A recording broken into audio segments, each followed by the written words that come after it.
Hello, everyone, and welcome to Paradox Untold Stories from Athletic Directors. I am Dr. Danielle Lapointe, and my co-host is Dr. Dustin Smith. And we are here today with William Fears. How are you doing this morning, William? Good, good. How are you? Great, great. We're very happy that you're here. We had to reschedule this a couple of times, so we're finally, getting to hear your story, and that's something I'm really excited about. But before I kick it over to Dustin, I just wanted to thank our sponsor, Take It Spigot.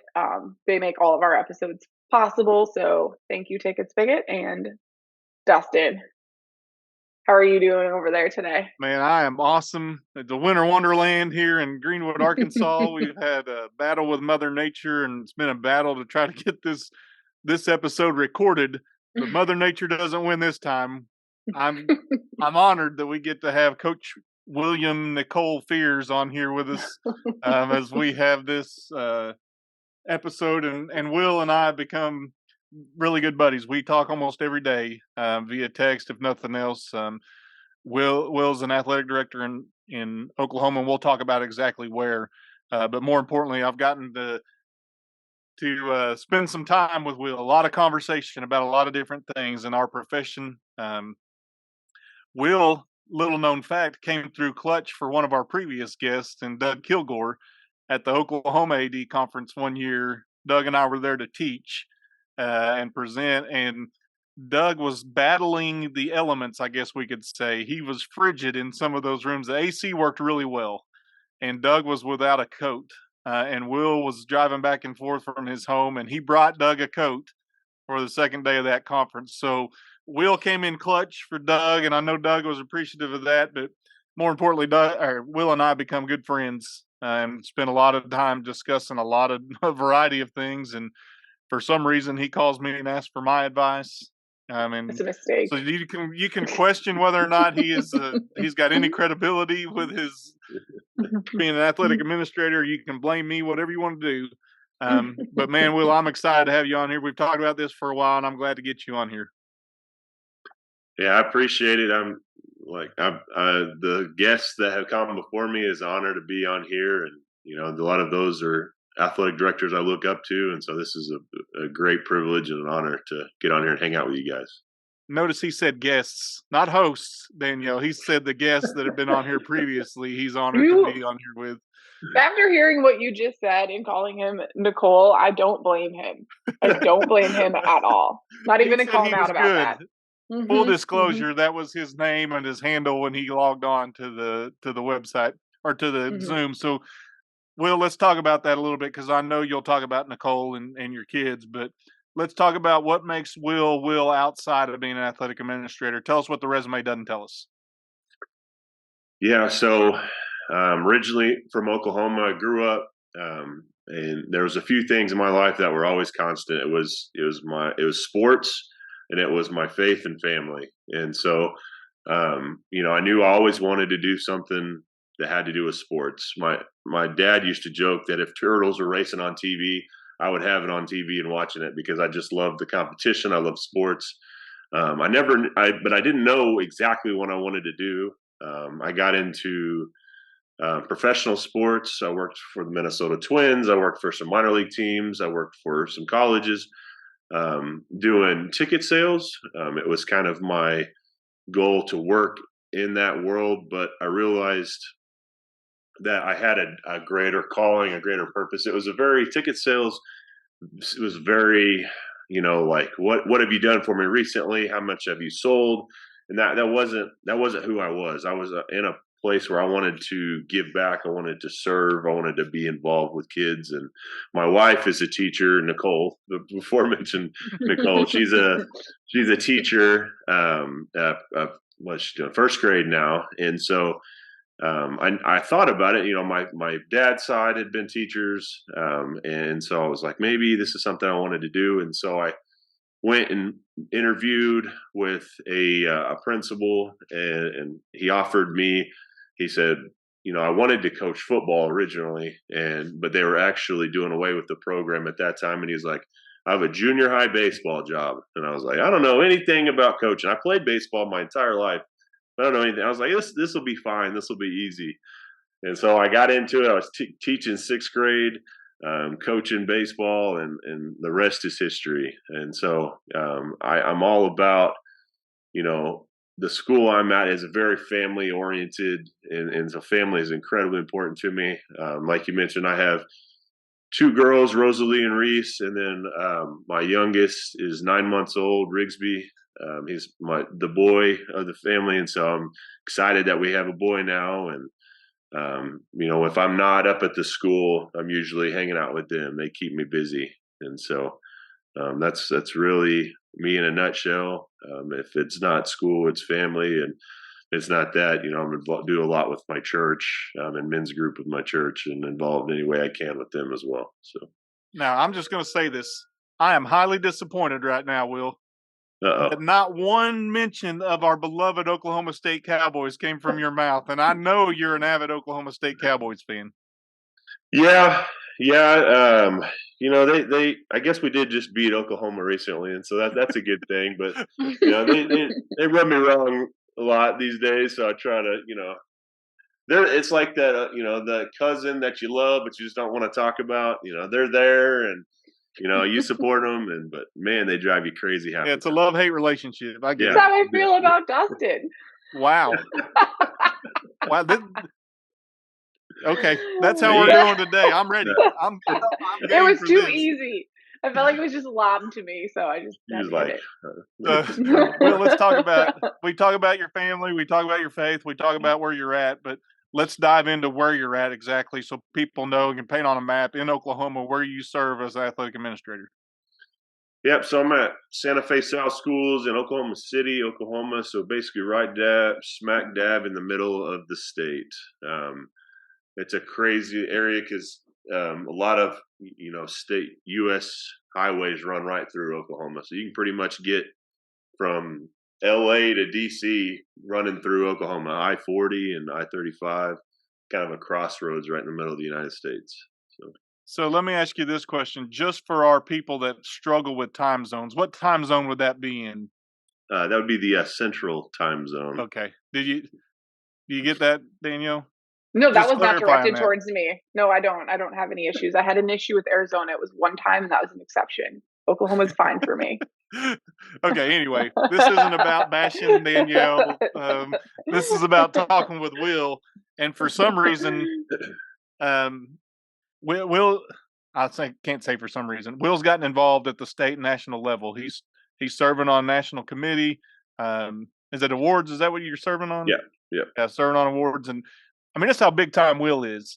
I go to the Hall of Fame banquet, and I go there because there's people getting awards that I want to say, hey, I'm glad I know you. You've been important. You've impacted me. And I look up on the stage, and there's Will.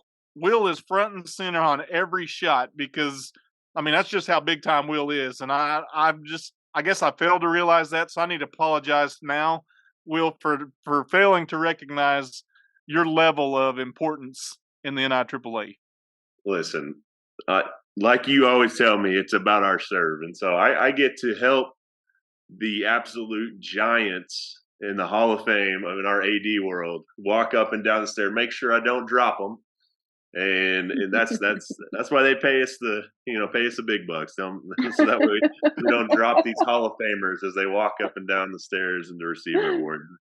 Have you ever thought about going up and just taking the award for them? You know, I think, you know, as an AD, I don't think they'd let me. You know, even the older ones, they're like, no, I'm doing this. I'm walking up these stairs. It's important to me. So, would you have done it if Doug Kilgore, if you were there? Would you have just said, hey, I got you a jacket. You owe me. So right. I'll just take this award for you. That's right. I'll take it for you. I can't. We got mutual friends and previous guests that he's mentioned. Jason Culler is a good friend of Will's as well. Culler is larger than life, and he is that way constantly. He's something. Emily Barkley. I mean, we can go down the list of people who've been on the show that Will has a connection to and Will serves with and gets that opportunity to serve with. And I've been impressed with the way Will's just jumped in, serving in whatever way he can do it at the state level and the national level. Will's willing to do that. So I commend you for that, Will. I appreciate that. And I know how busy your life is, whether that's a bus driver or a coach or whatever may be, dad, husband, whatever that responsibility is. But I appreciate you taking this time, jumping on with us, and man, I'm looking forward to hearing some stories because I know that the discussions we've had, and Danielle doesn't get, she's not privy to those everyday conversations, but you told me, and I quote, man, I've had a few years worth of stories that have happened in 3 weeks. So I'm looking forward to hearing the stories that you've experienced. It's That's promising for us. That's very we don't promising have statement. Not so much for too long him as an AD, but for us, that's promising. right. So But yeah, I'm excited to be here, and hopefully. Well, let's hear him. Don't make me wait anymore. I want to hear him. Well, okay. So the first one that I wanted to lay out. So,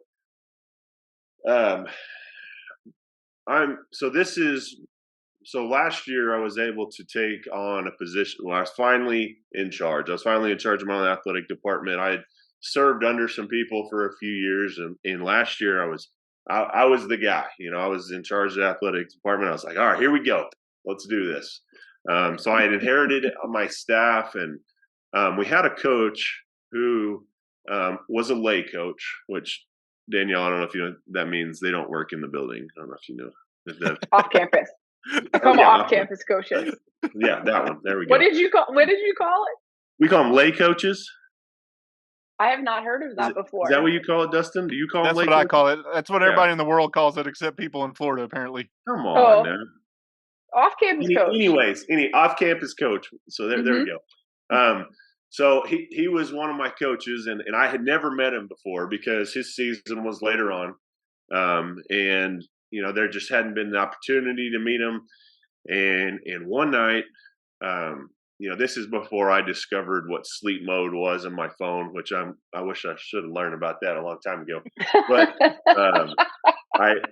we're about to go to bed, and my phone's ringing, and it's this coach, and I'm like, what in the world? I was like, it's 10:30 at night. Why is he calling me? I don't understand this. And I was like, I'm gonna let it go to voicemail. Like, I'll call him tomorrow. It's not a big a deal.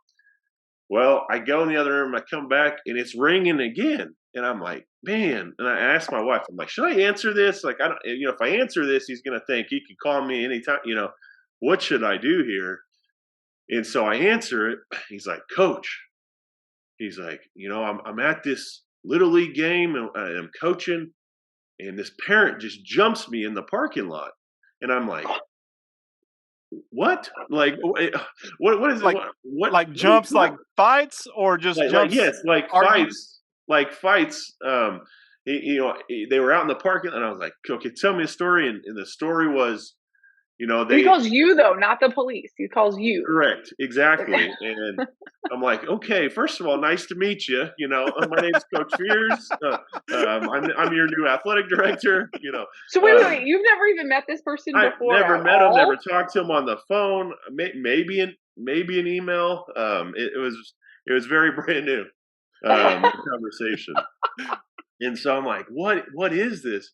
And he's like, yeah. And so I guess they had a game, and he was coaching, and it got heated, and the referees called it, and so they left, and a parent didn't like some things that he had said, and so the parent came and attacked him, and he's like, Coach, I didn't swing on him, I didn't punch on him, but I had to defend myself. And I was like, oh my goodness, like I don't know what I'm doing here, like I've never had to deal with this guy. I'm like, what do I do? And so I'm shooting texts out and here and there, and in the end, it ended up being okay because, none of our students were involved, and nothing, it didn't get as bad as it could have. Parents got in the middle and separated them. But man, I'm going to tell you, that was a eye-opening experience to this new job that I had inherited. And so I didn't even really know what the takeaway was from that. I was kind of like, well, do I have to keep my phone on all night because I'm like,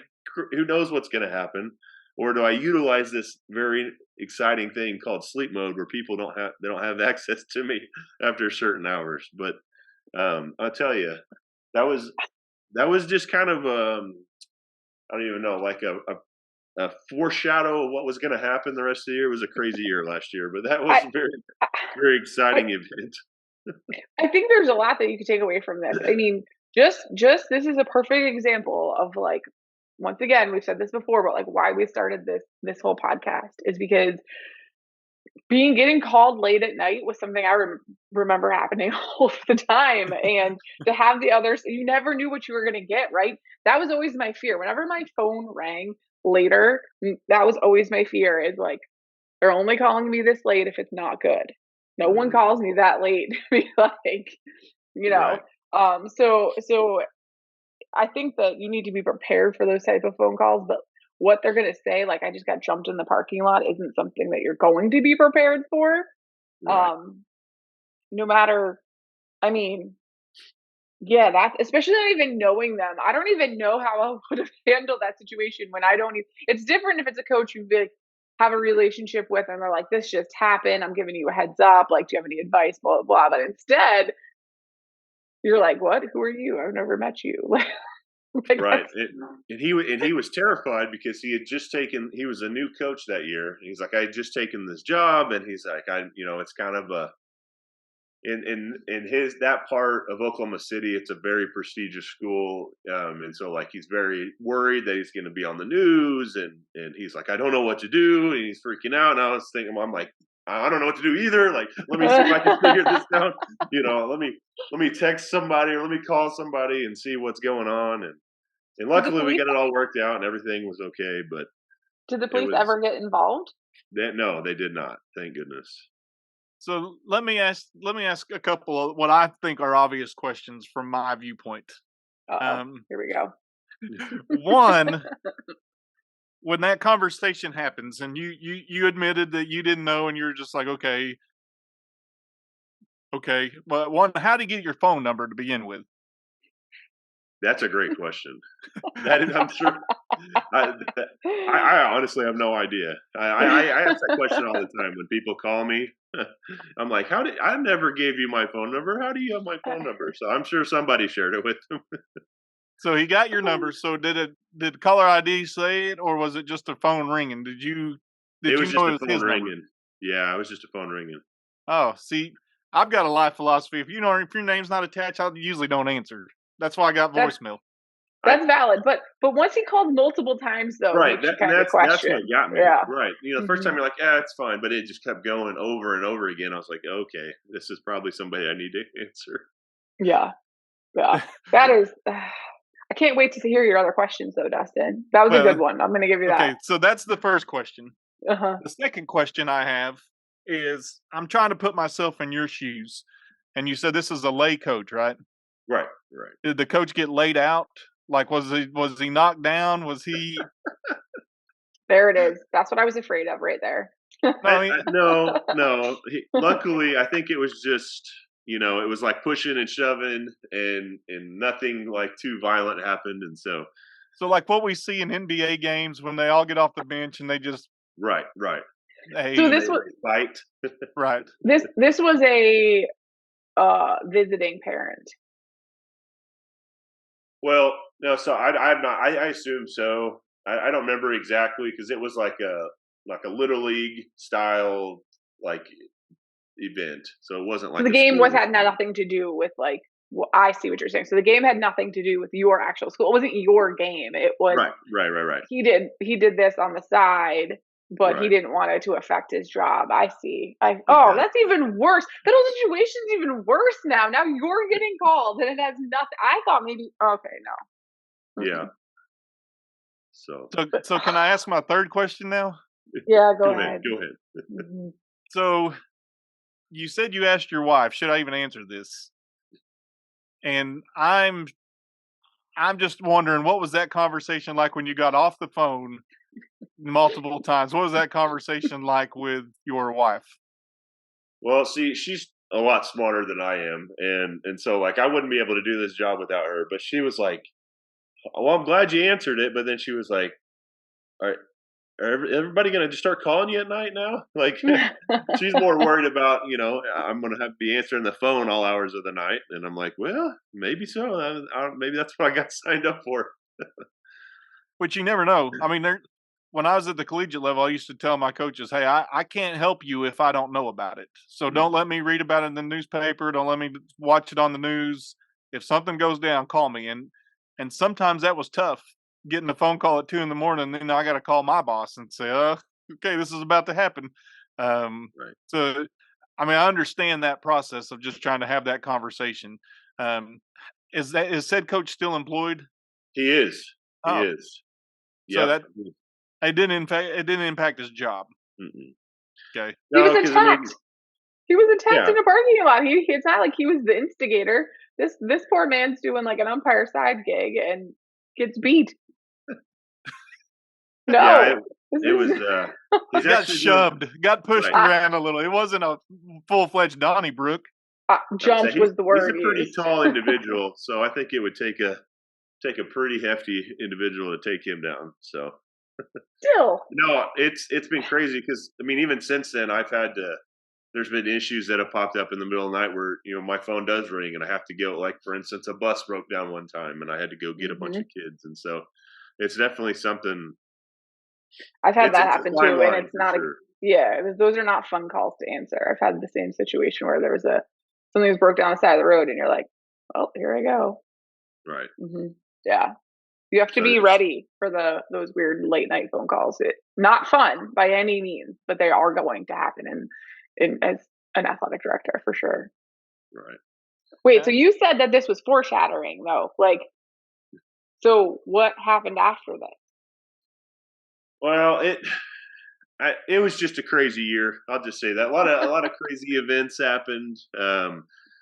Coaches and administrators, and I'll just say that the good Lord opened up my current job, which was coming back to where I was coaching at now, and so I'm glad that that happened and moved on to a better situation. We'll just put it that way.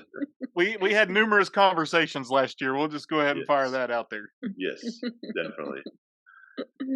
So The I know I know I don't want to say the struggles because I don't think that's the accurate word, but I know the situations that Will had to deal with. And it was I was told when I became an athletic director at the collegiate level that this job will add 5 years to your life every year. And I was like, ain't no way. I mean, I'm ready for this, but the amount of stress and stuff the toll that it takes on you from the hours and the time and just some of the stuff you got to deal with, like lay coaches calling you about you weren't even your coach representing you at that time. Just right. calling you at 10:30 at night. I mean, stuff that just happens that you have to deal with. This job will age you quickly. No, I agree, and I think you say it all the time. What the average lifespan of or average career of an athletic director is 3 to 4 years. Is that what it Mhm. is, or Yeah, two to three to three five years? 3 to 5, 3 to yeah. nationally. 5 years. So I think I'm there now. I think I'm at 5. So I'm like I'm almost there. I'm over the hump. It's just gonna be it's gonna be easy now, right? I like your mind. Good luck in that mind frame. I like that. Yeah. I like that. You Just know gotta what? push through. Well, my buddy, well, you guys both know him, Philip Lansdale. He always says it's his prison term. 3 to 5 years is how much time he's got left. He calls it his prison term. So that Right. may be what we deal with in athletic administration. We got 3 to 5. We get through. You get through 5, you may get parole and you may be able to get out. But Right. I mean, it is challenging, and I know this year you've had some challenges as well. Is there any other stories you want to share with us? Yeah. So this one is interesting. This one's been a lot more recent. So um, our middle school basketball program. I don't know what it is with basketball. I don't. It's something about basketball, but our middle school basketball program is competing, playing at a game at a local school, and our school district is inner city, Oklahoma City. We're I guess a public charter school, and so we're a school district where people in inner city Oklahoma City can apply to be a part of our school and come to our school. But we still compete at the middle school level with the other Oklahoma City public schools, and so we go there. We go to this school, and um, I'm getting this secondhand. So I wasn't there, but I had principals and my middle school AD was there, and so what happened is so we're playing a basketball game and it's heated, and um, the officials were not controlling the game very well. They were letting it be very flagrant.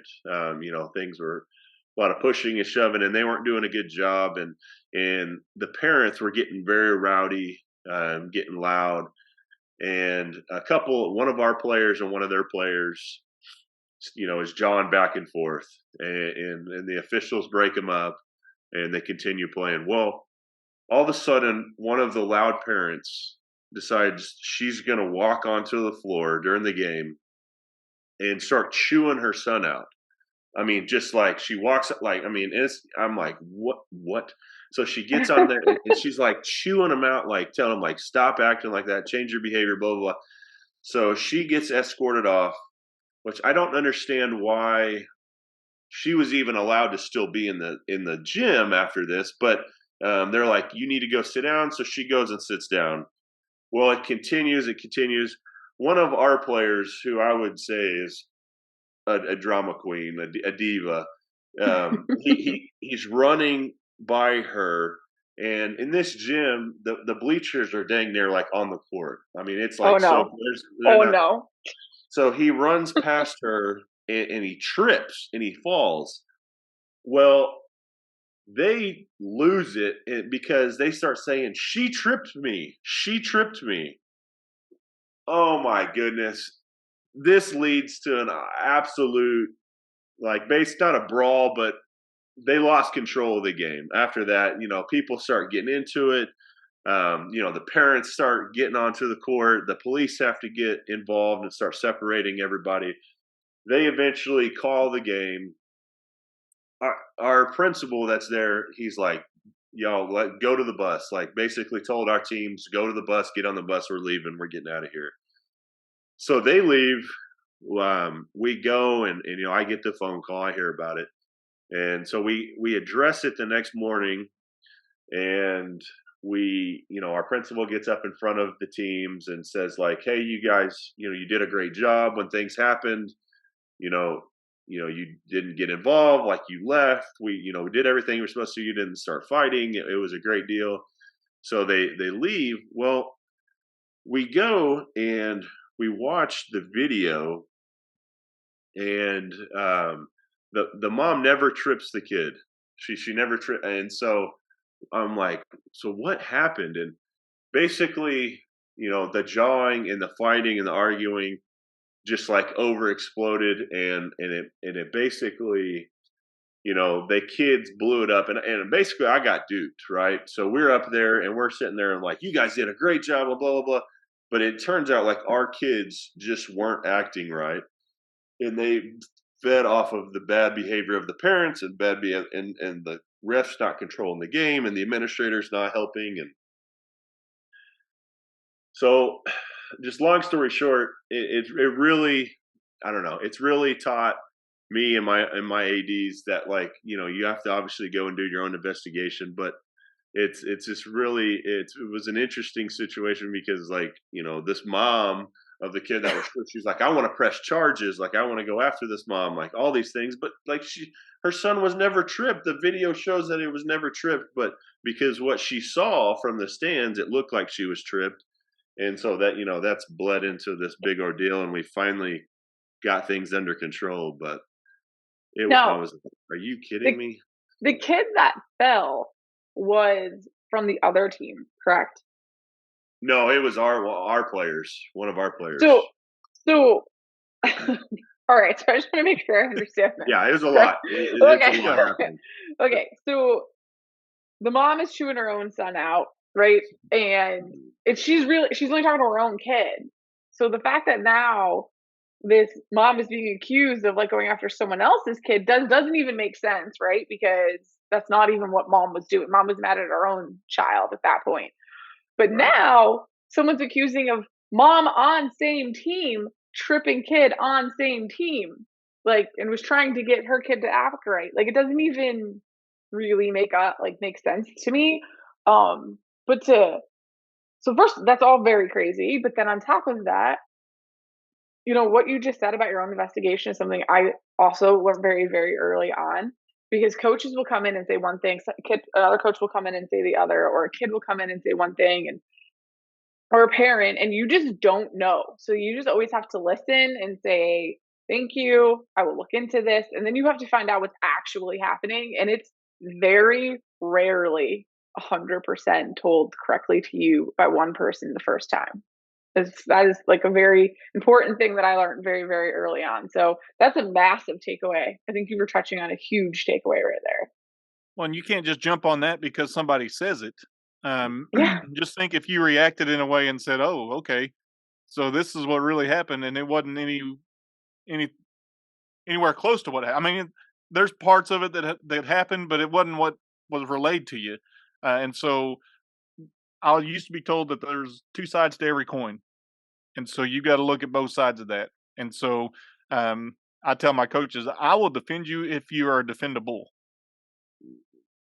But if you're not, it's hard for me to defend you. I can't defend you if you're not doing your job, if you're not doing what you're supposed to be doing.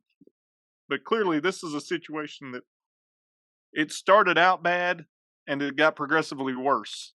Um, and all And for something that probably, did I mean, had the officials controlled things, then maybe this doesn't overall, escalate to this point.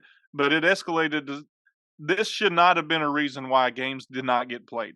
Hmm. It escalated to a point that it should have never gotten to that point to begin with.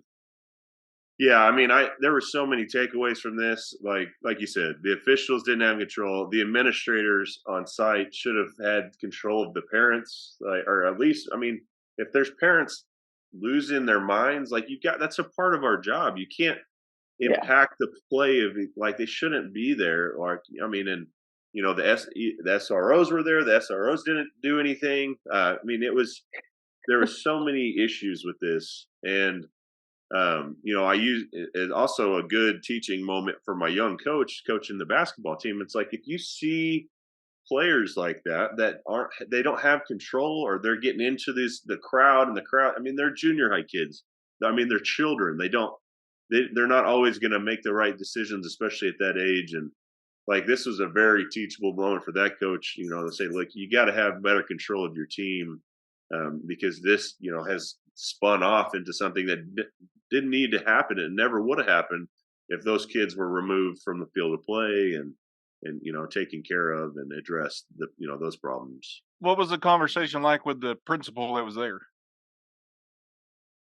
Well, again, they were like, well, nothing happened, and we did the best we can. We handled it, and I just, I disagreed with, I disagreed with it because it's like obviously that wasn't handled correctly, and so like it makes it's tough because like you want to compete with these teams, but there's certain situations like that's like, well, maybe we don't need to go back there anymore if that that's kind of the how things are going to be handled. But it was frustrating, and now that I was a site administrator, and I tried to be at every game, and now that I'm at more a district, I'm not there, and so it was tough to not be able to be there and help control with that situation. But I'm glad my principal was there and was able to remove our kids, and but it was frustrating. But what a mess. Like, I mean, now you have, they didn't control the situation, but you now have to do the cleanup, right? Like Right. you have two moms or families who are now angry at each other on the same team. One wants to press charges for something somebody didn't do. Like that got really messy really quickly. Don't blow past that. Press charges for something somebody didn't do. Exactly. I mean, Exactly. Yeah. And that's the frustrating part is like you're like, no, the video shows it never happened. But then they're like, no, it did happen. We saw it with our eyes. It's like, no, that did not. The video shows it did not happen. I don't know what to tell you. Was the It, kid also saying that too? Was the kid like, she tripped me? definitely. Oh my. And that's what I'm saying. He's very much this he needs some more. He needs some guidance. This kid needs guidance, I very much a drama queen, but it just made the situation worse for sure. Did did the rest of the season go okay for you? Because that has to be, like, some serious hostility in the stands now. Well, I'll tell you, it was 3 weeks ago when it happened, and Oh, we oh, haven't we haven't played since then because of the ice, and so um, it's been a So you crazy. don't know yet the answer to that question. We have to follow up with Right, you. right. So the ice Yeah, was like a foreshadow. Right, exactly. so much foreshadowing in this Yeah, I mean, episode. there's so much here. Um, eh, I mean, I know Will texted me one day and just said, "Hey, I've got enough. I got enough that just the start of the semester that I could tell stories for a while Yep. on." Um, Will needed the ice. right. Right, 100% needs the ice. Everyone needs to cool down in Oklahoma right now, and Cool then Will. down, and it is like Dustin says, I need to be a DAD and not DAD for a few days. Yeah, yes, yes. That's crazy. I wish you the best of luck on that, having those two moms up in those bleachers, because that is Right. this is like our last episode. There were bleacher issues. I mean, that might be the new focal point right now. Is we got to keep an eye on those bleachers.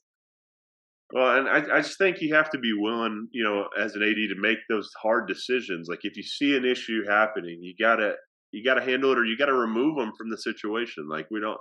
It's frustrating when kids don't get to compete because of their parents or Yep. because of somebody else's parents, and and that's and if it's a situation where your police officers need to get involved, then they do. That's why they're there. They're there for the safety of the fans and the kids, and You know, and we're also talking about like the moms and the administrators and the SROs, but like those kids too. I'm sure that there is now some bullying or drama going on between those groups of friends and those two kids. Like they kind of have to deal with all of this extra stuff put on them by their parents. well, Well, yeah, you think there about was a lot. There was some kids definitely had to. They said had counseling after that because there was some trauma for some of the kids because it was so chaotic. They didn't know what to do when everything went down and when the fights were happening. And our counselors were definitely at the middle school for a few days after that, just providing assistance and because some of the kids were like they didn't know what to do. They saw what was happening and they didn't know where to go. That we were at somebody else's gym, and so we're like, well, we don't know, we don't know this place, and so Yeah, that's scary for them. when you think about, I mean, I think about something you said, Will, about how we got to make hard decisions, and sometimes we got to step in there and shut it down if we have to shut it down. And I remember back when we returned to play from COVID, and there was an AD out in Utah that there's a football game going on. He got on the mic and said, "If you're not going to wear your mask and social distance, we're not playing this game." mm, And that wasn't a popular thing at the moment because people, wherever they stood on the issue, didn't really matter. Yeah. That was the rule we had to play by, and that's what he did. He just said, "We're not going to play," and he had to put himself out there, and we have to do that in our role. Hmm. Sometimes we have to do what's uncomfortable. Sometimes we have to do and make those hard decisions that aren't fun. Um, and certainly they don't pay us by the decision, or we'd be millionaires. But Sitting nice. the fact of the matter is, sometimes you got to make those hard decisions. You got to step in, and if you see it getting out of control, that may be a simple conversation with the refs. Hey, you you need to rein this in. You Yep. need to calm this thing down so we don't Yep. escalate to a situation of that nature. And basketball is definitely one of the sports that was always on my radar for that potential, right? Because it's a fast paced game. You're inside. You're in a much closer environment. Like you mentioned, Will, like the bleachers are like on the court. mm, Soccer and football, there's distance between your fans and the game, and any sport that's inside of the gym, volleyball, basketball, there's not. And basketball draws a crowd and it's a fast paced game and you can hear everyone saying everything. The bench can hear it, the officials can hear it, coaches can hear it, parents can hear it. So it's a very intense environment already. And it's one that, ADs need to be on the lookout because you need to manage those basketball games a little bit differently than I would say other sports for sure. One thing about it, we always talk about when we get to spring break, kids just ready to be outside. They're just ready to do Hmm. something because they're cooped up. And basketball is inside, and it's generally not great weather outside. It's usually Hmm. cold, and some right. people have a lot of pent up frustration. They just think that I paid my $5, I can say whatever I want to say. I get the authority to say to whoever whatever I want to say, and we don't get that luxury. Sometimes you got to calm that down, but you got to be on high alert. for basketball games, one, but intense basketball games on top of that. Whether Mhm. it's middle school or it's high school, you've got to be cognizant of what environment you're walking into or what environment's going to be created because of the situation. And then when it happens, you got to be able to step up and say, "We ain't doing that."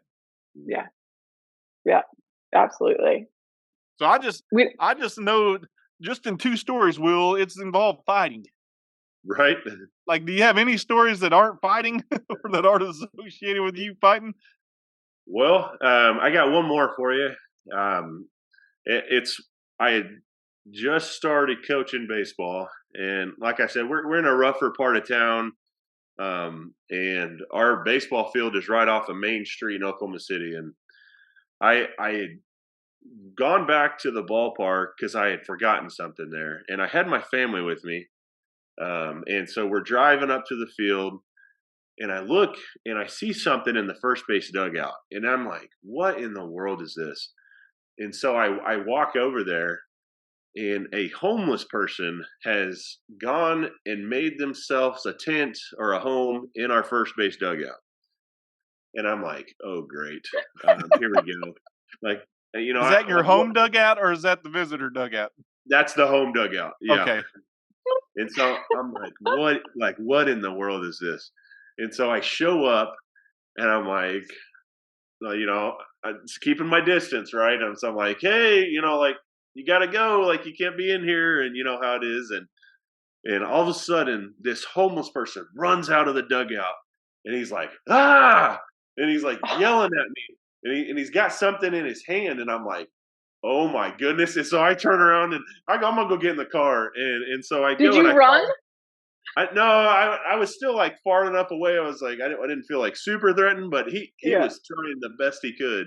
And so I go get in the car and I call our SRO and I'm like, "Hey, I need some assistance over here if you can." And luckily he shows up, and the home it was some sort of like shank looking thing, and so luckily I didn't get too close, because when the SRO told me, he was like, "I'm glad you weren't that close," because he had something that was not good in there, and so eventually the guy ended up heading up and leaving and moving on, and this luckily led to me being able to we eventually convinced the superintendent, like, "Hey, we got to do a better job of closing in this baseball field because homeless people are just showing up in our first, and doing whatever." And we'd had some other issues with people breaking into the sheds and doing things like that, but that was one of my first experiences when I had just started coaching baseball, and I was like, "Man, what am I doing right now? Like, where am I coaching at?"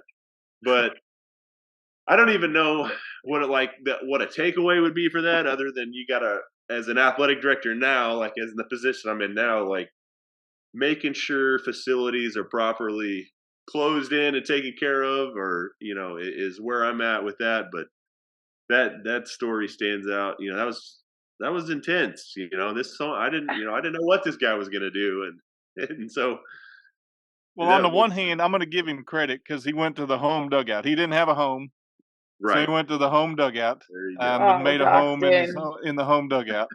Um, Mm. but I mean, I can imagine um, that situation. You come running out of there. I There may have been some extra fertilizer going down on the field. Hundred There, percent. I mean, I Hundred may have. percent. I'm not sure my reaction what that would have been, but Well, and I this is the first time we've had the term shank on an episode as well. I don't want to like slim over the fact that this dude had a shank, and not only did he have one, he was like running at you with it and Right. screaming, which makes it more terrifying for some reason, right? Oh Like man. than just regular running with a shank. was I'm But it telling you, I dark? was like, yeah, no, nope.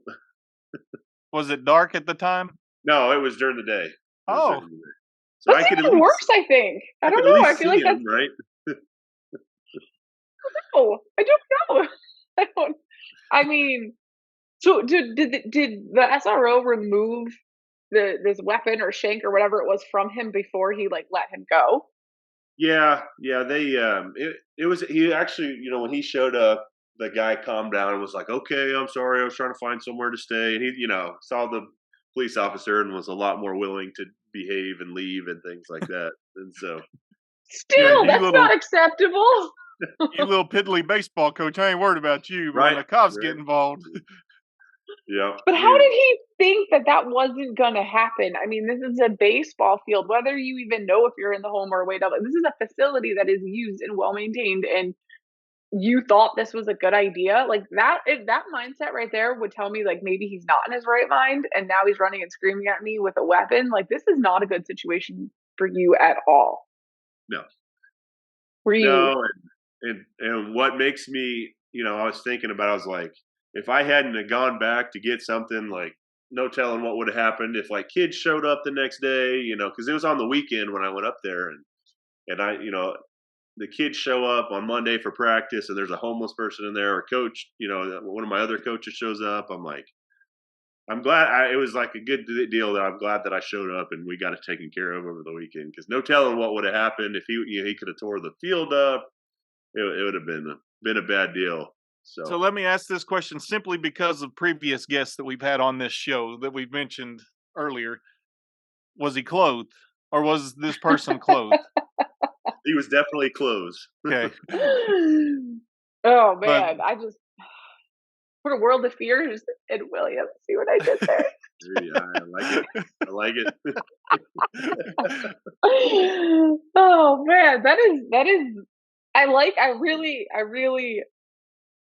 like, I know that you said, like, "Oh, I don't know about a takeaway," but, like, there is, though, because there's so many situations that can possibly happen that you are the number one person to deal with. I mean, this happened in a dugout. The last story we had in a dugout was a principal beating himself up. I mean, there are things that are happening that you never can plan for, and I just think that you have to be able to, like, think on your feet and react, and whether that reaction is to call for help or to run, which is I think maybe that's what we need to say. Sometimes the correct reaction is to run. well, let's be clear here. Before we give Will too much credit, he said he was at a distance and yelled, "Hey, you can't be in here." I mean, Right. it wasn't like he went into the dugout. He was a safe distance away. That's I right. probably would have walked up to him before I said anything. So this is a valuable story for me. I would change my behavior in the future. Like, I probably would have walked right up and been like, "Hey, what's going on?" And So then I would have here's been my in question, trouble. Will. Should we put William Fears ... and then you can fill in the blank of whatever that may be. So maybe it's homeless people in the dugout, maybe it's Right. parents at a game, maybe it is a Late night phone phone call from a calls. lake coach. I mean, there's several ways we could roll with this. Definitely. You Open-ended. have you've had quite. I'm glad you have ice in your life right now. You need your ice at the moment. Right. Right. Well, Man, maybe you need different people speaking wisdom to you. yeah, that could be true. The next time you see, Will's going out to the field to check and make sure everything's good to go, he's going to be like slowly looking around the corner inside Right. the dugout, make sure everything's Now, okay. luckily, the facility has been a lot more secured in now. Yeah. The fencing was less than adequate, and that led to a lot of problems. And so now we actually have everything blocked in. So you got to have access, have a key to get in there, and it's made it a lot better, lot safer. We'll just put it that way. Is it part of your EAP that if you walk up on a dugout, just make sure you're like at the third base? You're at third base when you're yelling at the people across the way. Right. I'm not trying to make light of him having a shank. That is frightening to me, and that is unfortunately the world we live in. But you were smart enough to keep your distance and not be close. Right. And calling the SRO and being able to. I mean, if it's a weekend, the SRO was able to get up there. Kudos to the SRO for Yep. being able to get there when he needed to be there. Right. I once had a really smart homeless guy that was using the press box, and he was getting in through like the roof trap, right? And like the lock did not work very well on it. So I've never actually saw this guy, but we knew it was happening. But he would leave during the day and just be there like at night, and then he would like not clean up after himself. So we knew about it. So that went to the same thing. We had to lock it up. That all of a sudden the district had priority to go ahead and lock this space, fix this lock that we've been telling him needed to be fixed.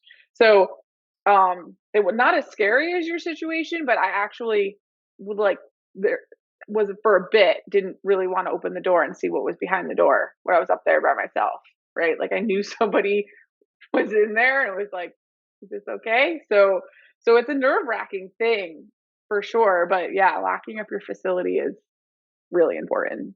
So is trap the right word? Clearly, it didn't work. It didn't trap them. It didn't. Probably not. Door? Okay. I don't know. What's the little hinge thing? You know what I'm talking about? No? It's a faulty trap if that's the case. Well, but that, I don't know. It's like a trap door. I know that's probably not the right term. You guys don't know what I'm talking about? I know what a trap door is. Yes. Okay. Thank you, William. Dustin, I'm done with you. Thank you Okay. for know what I'm talking about. Yeah, I'm just trying to figure out a trap door goes down, but whatever. What word would you call it? We're talking about the access to the roof. Yeah. Yeah, The roof access door? the roof access.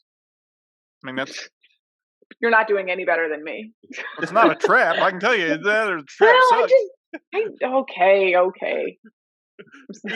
Regardless, Will, man, brother, I'm glad you jumped on here. I apologize you've had to go through this mess of stuff in a short amount of time, but I'm appreciative of you continuing on, and like a soldier, just keep on carrying the banner of athletic administration and knowing that, man, if nothing else, this world, this life we live, you never know what's thrown at you. A trap door that doesn't trap, a leg coach that gets jumped, or whatever it may be. I mean, you've dealt with a lot of stuff, and man, I appreciate you jumping on here and taking the time to be with us today.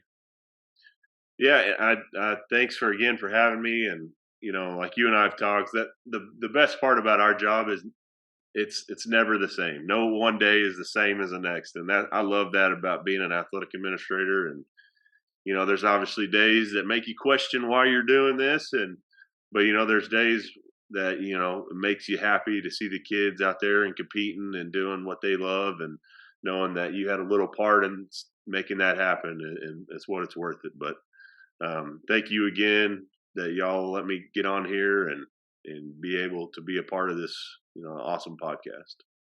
Yeah, thank you. Yes, I echo everything Dustin said, and thank you. And if you also thank you to Take a Spigot, who is our sponsor. But if you need any sort of advice going forward, because clearly it's a little questionable right now, you have my number. Don't be afraid to reach out and get another point of view. I appreciate that. Yeah, if you need a trap door, clearly Danielle's your expert on trap doors. That's right. All right, it was the wrong word. I acknowledge. Okay. Thank you very much, and we will be back next week with another episode.